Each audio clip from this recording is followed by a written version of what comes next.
Cam Rogers here, taking a look at the Baltimore Ravens preseason profile and looking back to the key additions and first-round selections here. Michael Crabtree, of course, really stands out. The Ravens totally revamped their offense, and they needed to. Their aerial attack last year was not very good. We know that. So Crabtree is now in town, as well as Willie Snead, a nice pickup there, and then John Brown, nice little spark plug down the football field with the vertical attack, a nice one as well. In terms of the first-round picks, I hated the Hayden Hurst selection. It made zero sense for me, especially when Baltimore got Mark Andrews later in the draft. Meanwhile, for Lamar Jackson, he's an interesting selection here because if you look at the 2019 quarterback class, it ain't very good, so the Ravens are looking ahead to the post-Joe Flacco era with that selection of Lamar Jackson. I'll talk more about Lamar later in the program. In terms of the key losses,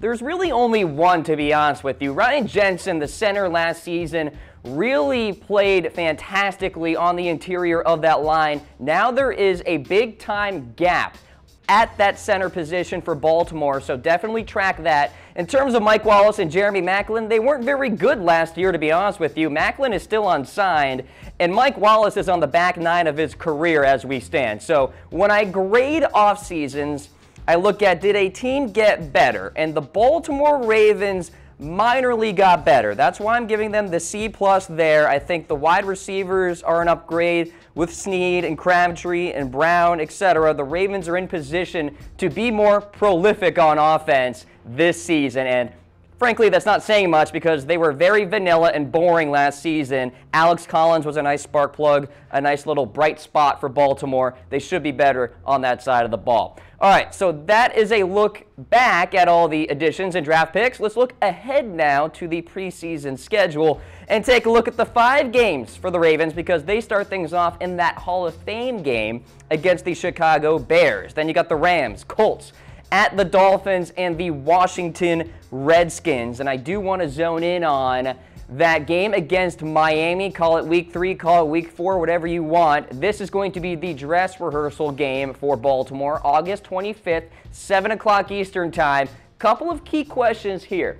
Does Crabtree emerge as Joe Flacco's target? So keep in mind how many series the Baltimore Ravens may play. Could be just a few, could be more, and Baltimore likely to only have those starters in for that first half is what I'm talking about here. Joe Flacco, Crabtree, all the starters. And then Jimmy Smith, is he going to even play in this game? Baltimore's being very careful with Jimmy, and we know his injury history and how important it is to have him in that secondary for Baltimore, all right? So Miami, Baltimore in that week 3 matchup, the dress rehearsal. All right, let's take a look at training camp now and the key storylines. Does Lamar Jackson put pressure on Joe Flacco? I think he does. Joe Flacco has been playing as the starting quarterback since 2008 for Baltimore, and there's never really been any breath at all of competition at that position when you look at the likes of Tyrod Taylor and Ryan Mallett and Matt Schaub, for crying out loud. It's always been Joe and nobody else at that position. Now all of a sudden, people are saying maybe Lamar Jackson could eventually supplant Joe Flacco as the starting quarterback for maybe even week 1 or maybe during the 2018 regular season at some point. Now I'm going to ask you guys, should Lamar Jackson start this season? Type 1 in the comments section for yes, type 2 for no. Big time debatable topic as we stand right now. A lot of opinions out there about that storyline. All right, next up, how will the new wide receivers gel on the offense? Talking about Crabtree and Snead and John Brown. Of course, Joe Flacco stole some headlines earlier this offseason saying that he's going to put in extra work with wide receivers such as Michael Crabtree here, who I am very excited to see. Now, he struggled with drops last season with the Oakland Raiders. He should be a fine target, though, for Joe Flacco. I think he has a really good catch radius. He'll be really deadly in the red zone. I'm not going to draw any Anquan Bolden type of comparisons, talking about Bolden from the 2012 season. But Crabtree could be similar in that regard. So if the Ravens make a big-time playoff push, Michael Crabtree is going to be a big reason why. But before we get to all of that kind of talk, the wide receivers have to pan out for Joe Flacco and that offense there. And then finally, it's been pass rush, pass rush, pass rush.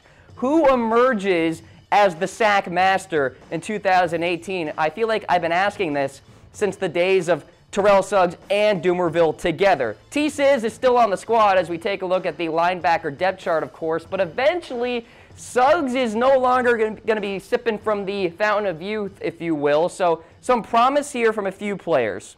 Zadarius Smith is a guy to watch out for at the Leo position. I think he could emerge for the Ravens. Matt Judon has Pro Bowl potential here, and Tim Williams is another guy that I'm monitoring with the Baltimore Ravens.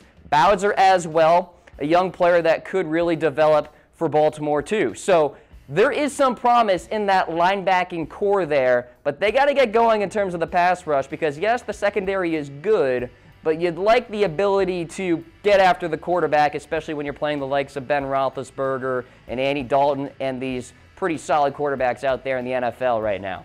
All right, let's look ahead to the regular season schedule now. The first half, Buffalo, Cincinnati, Denver, then you go at Pittsburgh on Sunday Night Football. Not the worst first 4 games in the world. Then at Cleveland, at Tennessee, so 3 straight away games. Then you play the Saints at home, and then you take on Carolina in Week 8. Then you got the second half of the season, Pittsburgh, Cincinnati after a bye, then Oakland at Atlanta, taking on the Chiefs in Week 14. You got the Bucs, the Chargers, and the Cleveland Browns. So overall, it's a fairly difficult schedule. The Ravens were kind of fortunate last year to get some breaks with injuries and all of that, so Baltimore's got to be ready. In terms of Super Bowl 53 prognostications here, plus 5,500 odds. My prediction for the Ravens, I think they finish second in the AFC North.